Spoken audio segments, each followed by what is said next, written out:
everyone. Good afternoon. Just have a few things here at the top, and then I'd be happy to take your questions. So this morning, Secretary Austin spoke by phone with Philippine Secretary of National Defense Gilberto Teodoro Jr. to discuss the U.S.-Philippines alliance cooperation. We will have a full readout on our website later today that you can find on defense.gov. On the heels of Secretary Austin's productive trip last week, on Friday, August 4th, the USS North Carolina docked at Stirling, a naval base in Western Australia, following her participation in Talisman Sabre. This marks the first visit by a Virginia-class submarine to the country since the trilateral announcement of the Australia, United Kingdom, and United States optimal pathway. These port visits are an essential step for Australia to build the necessary operational capabilities and skills to steward and operate its own fleet of nuclear-powered submarines.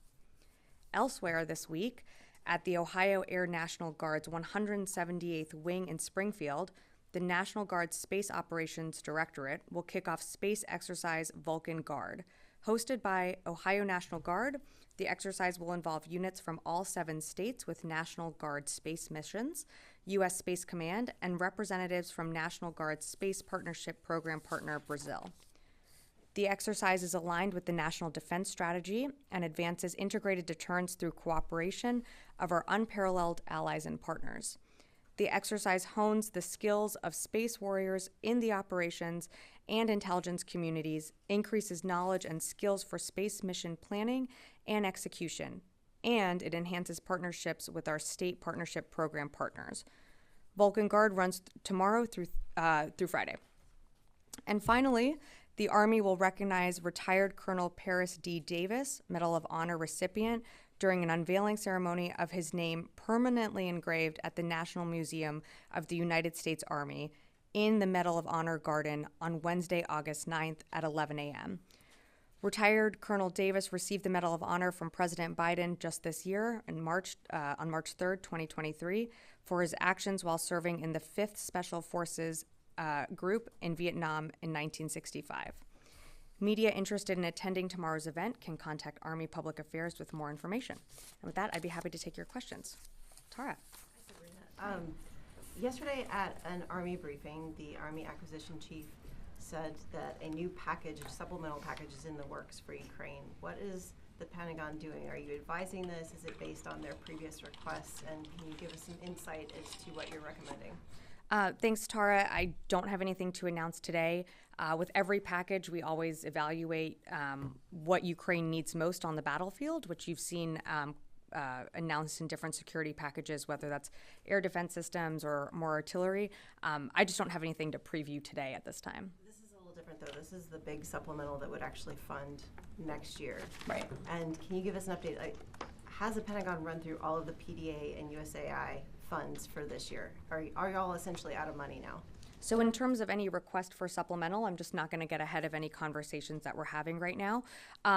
In terms of PDA funds, we're not out of money. We still have the money that we have from the reevaluation that we did earlier this year. So you'll remember that was approximately $6 billion. So we still do have that to spend down in terms of PDA, and we're going to continue to do that. Again, that is still a substantial amount, and we feel confident that we can continue to supply Ukraine with what it needs on the battlefield. But I'm not going to get ahead of anything in terms of any supplemental or any additional request to Congress. So that's all that's left for this year is just the excess $6 billion for the PDA. Yes. For the PDA. Yeah, that's right. USAI. I would have to check that one. I just don't know that number off the top of my head right now. Great. Yes, Will. Two on Niger. Sure. One, just wanted to check if there's any changes to U.S. force posture since the last time we got an update. And also, does the Pentagon have any indication that Niger's the military authorities in Niger have requested aid from Wagner, and if so, have they moved to respond or? Sure. So I'll take the first one first. That would make the most sense. In terms of our force posture, nothing has changed. As you know, we have paused on an interim basis some security cooperation efforts, and we're not conducting military training right now as things remain pretty fluid within Niger. And we continue to monitor what's happening on the ground there. But nothing has changed in terms of our force posture or presence within Niger. And then on your second question on Wagner, we continue to see Wagner trying to take responsibility for activities that happen within Africa. We have seen no indications that they had anything to do with the events in Niger, and have not seen any assistance so far flow in from Wagner forces to Niger at this time. Great. Laura.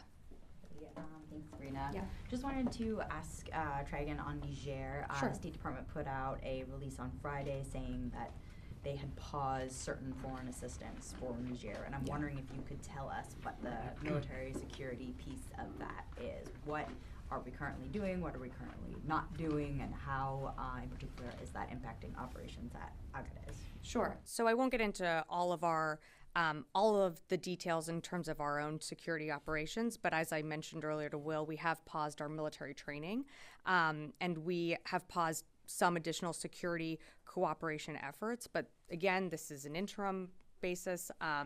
This is just paused for now. We continue to monitor what's happening on the ground. There are over 1,000 troops, U.S. troops in Niger.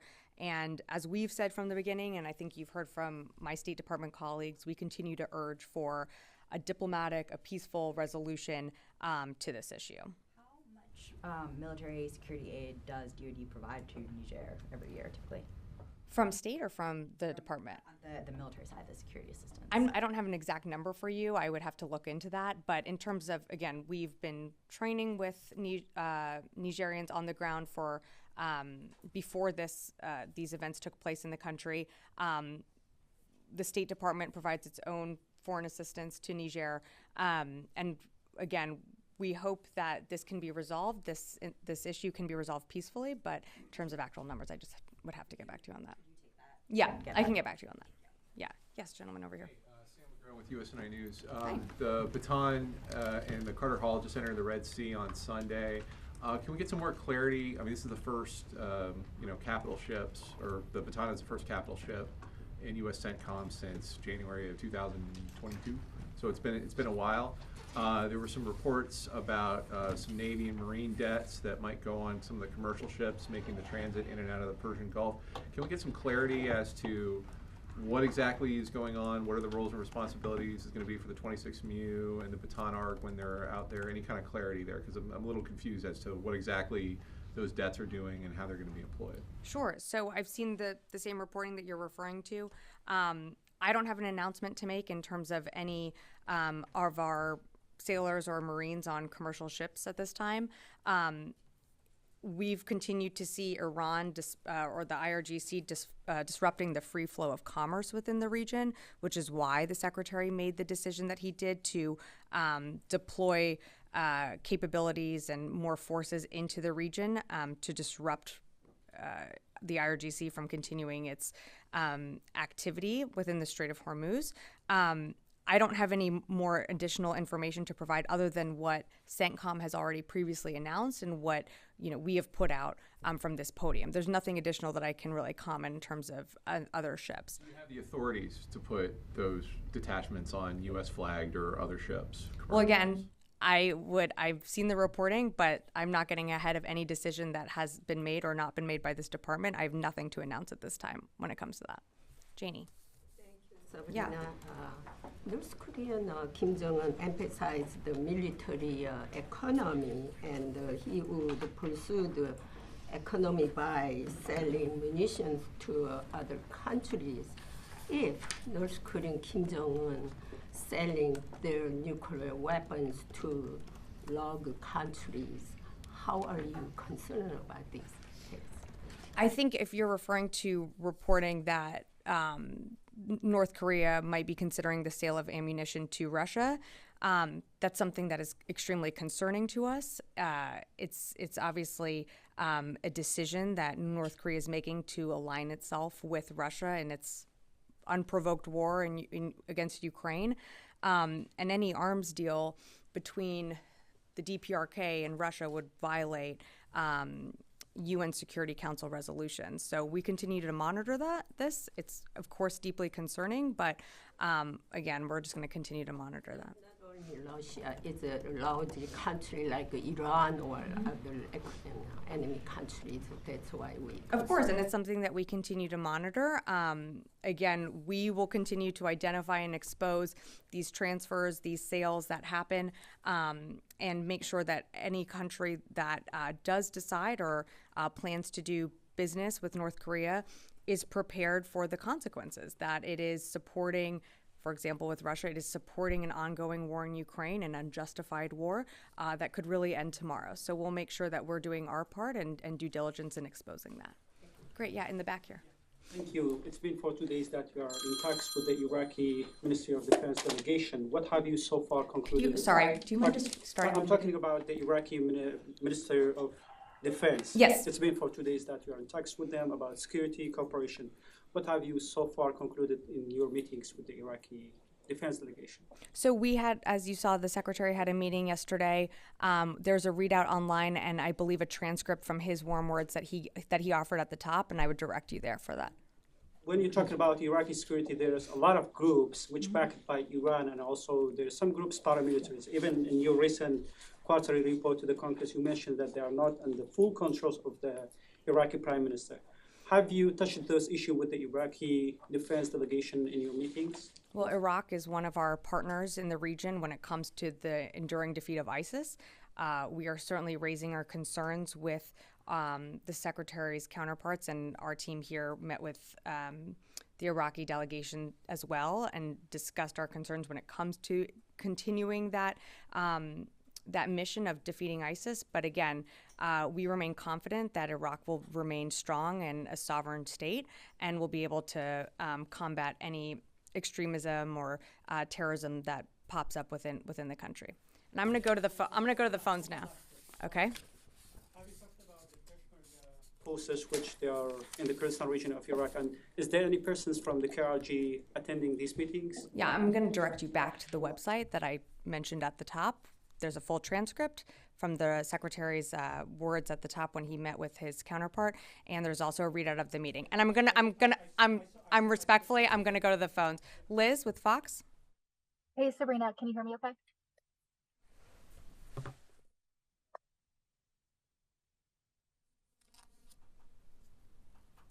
Okay. Maybe not Chris Gordon, Air and Space. Can you hear me, Sabrina? We can't hear you on the phone lines, but I can hear you if you want to ask your question. Otherwise, I'm happy to. You can come by my office later and we can chat. Can you hear me now? Okay, we'll shut off the phone and we'll deal with that next time.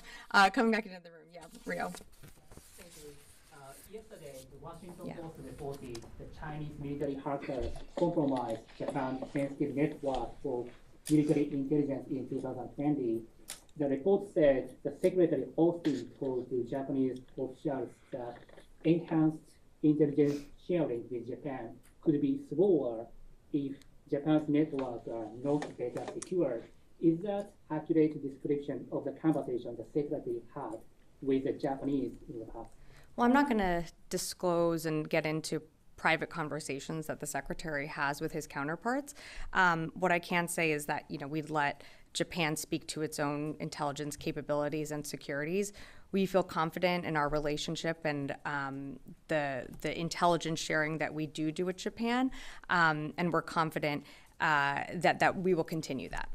So could you give us a sense of the Pentagon's general assessment for the Japan's cybersecurity capabilities? Are you confident? You said confident, but are you confident that Japan has a robust cybersecurity capability so that you can share any type of advanced defense intelligence necessary for joint operation or joint military planning? Well, what I would say is, again, I'd let Japan speak for their own intelligence capabilities and cyber capabilities. What I can say is, from a department's perspective, we feel confident in our relationship with Japan. We continue to coordinate with one of our greatest partners in the region. We continue to conduct exercises and bilateral and trilateral meetings.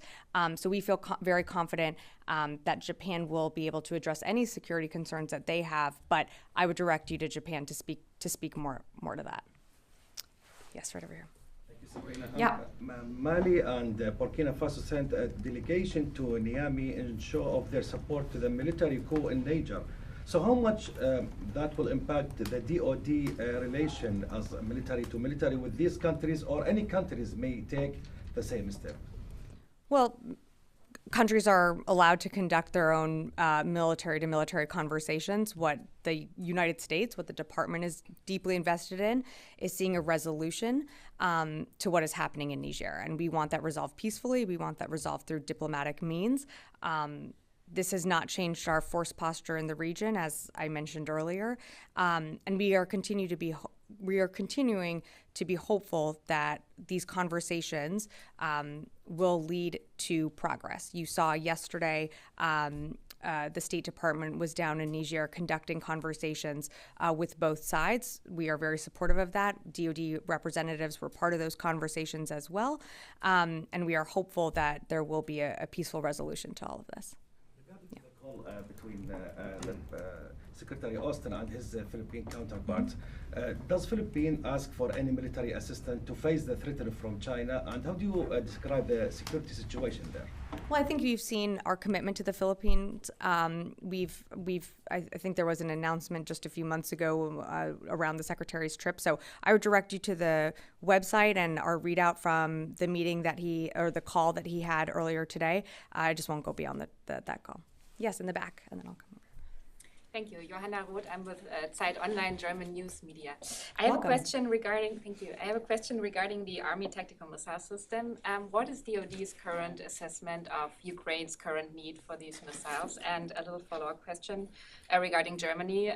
Germany is reportedly hesitant to send their own Taurus missiles, even though there seems to be a little movement in the Chancellor's party, as long as the U.S. is not sending their own missiles. Is there some kind of joint operation we can expect? Is the Secretary in talks with the German Minister of Defense? So I would let Germany speak for their own security assistance and what they decide to provide. Each country makes its own sovereign decisions. You've seen the Ukraine Defense Contact Group come together. I think we just had our 14th meeting last month. And each time, each countries commit and announce resources to Ukraine that they see that they can provide at that time. In terms of what the United States has provided, I mean, we just rolled out our 43rd Presidential Drawdown Authority package I think it was just last week. And again, we're providing artillery, we're providing air defense. We continue to train Ukrainians at U.S. bases and with our partners and allies around the world. So I think we feel very confident in the equipment, the systems, the capabilities that we've been able to provide Ukraine. From the beginning of this war, you've seen the Ukrainians use them incredibly effectively on the battlefield. They are, right now, right in the middle of their counteroffensive, they are making incremental gains, but we knew this was going to be a tough fight. And so we're confident in the systems and the weapons that we're providing. But I think it's important to remember this is not just the United States. As you mentioned, Germany has been providing security assistance. The Ukraine Defense Contact Group comprises 50 different partner and ally countries all around the world. So this is a global effort, and the United States is going to continue to stand with Ukraine for as long as it takes. Constantine, yeah. Last week, Politico reported that some Ukrainian pilots have been identified to begin F-16 training. Are you able to offer any updates on where the U.S. stands in terms of approving a training syllabus? So we haven't, sorry, I should start over. As you know, Denmark and the Netherlands are taking the lead on training. We have, and the president has given the green light to allow and support the training to move forward, but I just don't have any further updates at this time when it comes to specific pilots being trained. Okay. Moving slightly to Niger, Sure. Obviously the statement from yourself and I think the State Department to an extent has been hope for a democratic, peaceful resolution, but Acting State Deputy Secretary Nuland's comments yesterday were a pretty grim assessment. Le Monde this morning is reporting that the pushists are appointed a new civilian prime minister. Like, none of these things seem to be suggesting that things are headed in a good outcome. Yeah. what's the OSD's assessment? Well, it's hard to predict the future. We can only assess what we know right now, which is that from different levels of government, we are in touch with the junta leaders, we are in touch with the Nigerians, the democratically elected president, and we are hopeful that there will be a diplomatic resolution to this attempted coup that took place in Niger. Again, we are hopeful that is what we strive for. We're not, I don't think anyone, including the ECOWAS, wants to see violence, wants to see this end in violence. And so we are going to continue to engage from a military standpoint. I think the fact that our force posture has not changed sends a message that we're committed to the region, we're committed to Niger. And if something does happen that needs to adjust, we will adjust. But right now, that is where we stand. I'm going to go to Fadi in the back. Yeah. Thank you, Sabrina. So I don't want to ask a question in the future, but you said something interesting, that the fact that there's hasn't been any change in the posture sends a message to the region. Doesn't it send a message to the military leadership that the U.S. is okay with what's happening on the ground? Isn't the U.S. military presence and cooperation a card the U.S. can play to put pressure to go back to a civilian rule? Well, I would push back on that respectfully, in that you saw the president put out a statement saying that we recognize the democratically elected president of Niger. You've seen the secretary, you've seen this building, the Department of State also speak out that we are supportive of the democratically elected president of Niger. This is something that we, again, hope resolves diplomatically. The United States does not want to abandon Nigerians that we've partnered with, that we've trained with over many years. And Niger is, of course, an important ally within the region when it comes to counterterrorism and other operations. And so I think actually it sends an incredibly effective message that we have not changed our force posture, that we have not taken our troops out right now, because we want to send a message to the Nigerians that we stand with you. And you're seeing the embassy still operating as well and is open in Niger. Now, if things change, if our American citizens, if our service members, if their lives are at risk, of course we are going to make that change. And of course we will address that. But right now we are hopeful, or we continue to hope, that this can be resolved diplomatically. One follow-up. Is there a point where the Pentagon might be thinking about changing this posture and cooperation, if there are no indications that the military leadership is willing to go back to a civilian rule, democratic civilian rule? Well, I think right now, this is a planning organization, as you've heard us say probably ad nauseum for you, but we are a planning organization. We plan for a variety of different scenarios. I'm not going to get ahead of any decisions or any hypotheticals if something changes. All I can say is right now our force posture remains the same, and we hope that this does get resolved diplomatically. I'll take one more question. Yeah, right over here. Dylan Harris, NHK Japan Broadcasting Corporation. Thank you for your time today. Are there any updates you can provide at the moment regarding the dispute over the grounded warship between China and the Philippines? And is the department concerned at all about escalating tensions between the two sides?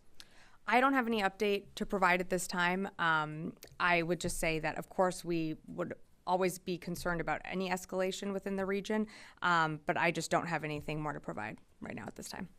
Great. Yeah, sure, I'll take one more, Jeannie. Do you have any information about arrest of Russian spy who was trying to assassinate President Zelensky? No, I have no information on that. I've seen the reporting on that, but I just don't have anything to offer from the department at this time. Thanks, everyone.